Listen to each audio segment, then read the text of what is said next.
من دکتر ملکان جراح پلاستیک هستم و در ادامه درس‌هایی از پزشکی که برای مراجعین ما اهمیت داره و میتونه کمکشون کنه، الان در مورد عوارض جراحی پستان باهاتون صحبت میکنم. شایع‌ترین عارضه جراحی پستان عوارض مربوط به خط دوخت هست، یعنی ممکنه باز بشه، عفونی بشه، آبسار کوچیک در طولش ایجاد بشه. اینا در نهایت به طور کامل خوب میشن و فقط یک کمی بیمار رو اذیت میکنن.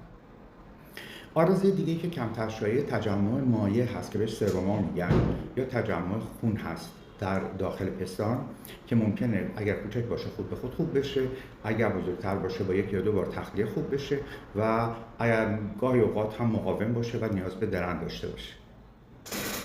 بعد از سروما یا هماتوما نوبت میرسه به عارضه دیگری که بیشتر ناراحت کننده است و اون اینه که قسمتی از پوست یا حاله یا نوک سینه نکروز میشه و سیاه رنگ میشه به دلیل اختلال در خونرسانی.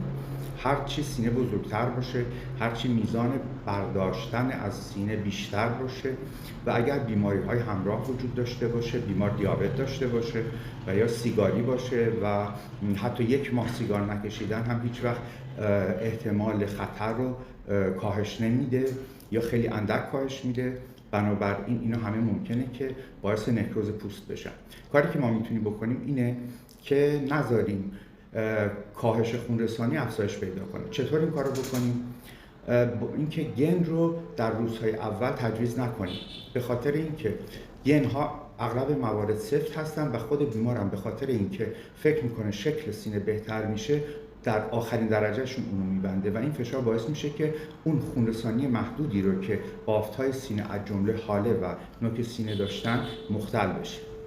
من خودم به این نتیجه رسیدم که حداقل تا 3 هفته یا هیچ فقط با یه چسب در زیر سینه، بهش میگن چسب حصیری، و یا با سوتیان‌های کاملا راحت و عادی سینه رو بپوشونیم و بعد از 3 هفته به خاطر اینکه کمبود خونرسانی جبران میشه اون موقع میتونیم کارهای دیگه بکنیم. بعد از عوارض مربوط به جراحی کوچک کردن پستان یا بالا بردن پستان، عوارض مربوط به پروتز پستان هست. عوارض مربوط به پروتز پستان کاملا متفاوته. یکی به این دلیل که خب ما برش کوچک 6 سانتی یا 7 سانتی درستش میکنیم، باز میکنیم و پروتز گذاری میکنیم که به علت کوچک بودن احتمال عوارض پوستی هم خیلی کمتر میشه. دیگه این که پروتز جسم خارجیه و جسم خارجی همواره احتمال عفونت داره. سوم این که هر جسم خارجی که میذاریم یک لیفی دورش تشکیل میشه، یه بافت لیفی دورش تشکیل میشه و اونو از بافت‌های بدن جدا میکنه. گاهی اوقات این بافت لیفی به خاطر دلایل مختلفی که وجود داره کلاژن زیاد تولید میکنه و کپسول و شکلش رو تغییر میده و بافت‌ها رو دردناک میکنه.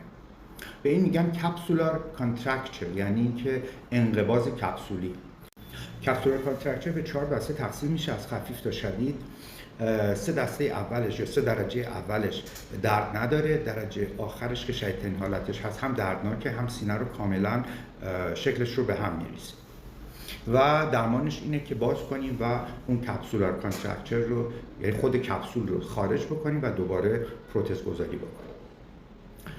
احتمال کپسولار کانترکچر در موقعی که اولین بار که پروتز پستان میگذاریم در آدم‌های سالم 8% یا کمتره، ولی اگر پروتز سینه بلافاصله بعد از عمل جراحی پستان به دلیل کنسر پستان باشه، کنسر اینسایتو یعنی کنسر پستان که مهاجم نشده باشه، در این صورت احتمالش 12% یا بیشتره. احتمال دیگه‌ای که برای پروتز پستان وجود داره و به خاطر شیوع فوق‌العاده کمش تا به حال ممکن بود مردم خیلی بهش توجه نکنن، اینه که یه جور لنفوم لارج سلی که ارتباط داره با پروتز پستان به وجود میاد. معمولا 3 سال تا 14 سال بعد از عمل به وجود میاد و ممکنه که یه توده‌ای باشه به صورت بزرگ شدن یا عدم قرینگی پستان باشه و یا درد باشه. مهمترین درمانش هم اینه که اونو پروتز رو با هم خارج بکنیم. ممکنه که نیاز به شیمی درمانی و رادیوتراپی هم وجود داشته باشه. خوشبختی اینه که این عارضه فوق‌العاده نادره ولی باید بهش توجه داشته باشیم.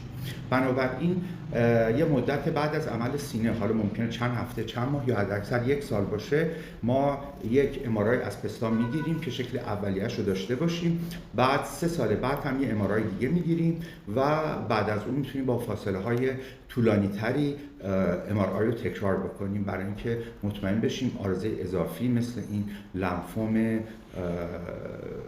غیر هوجکینی به وجود نیامده باشه. و باز دوباره تکرار میکنم چون احتمالش فوق‌العاده کمه، واقعا نیاز به نگرانی نیست و احتمال این که آدم در حالت عادی تو خیابون که راه میره صدمه ببینه خیلی بیشتر از اون هست. خب درس این دفعه ما به پایان رسید. امیدوارم که خیلی از سوالای شما رو جواب داده باشه. تا دفعه بعد که ببینمتون.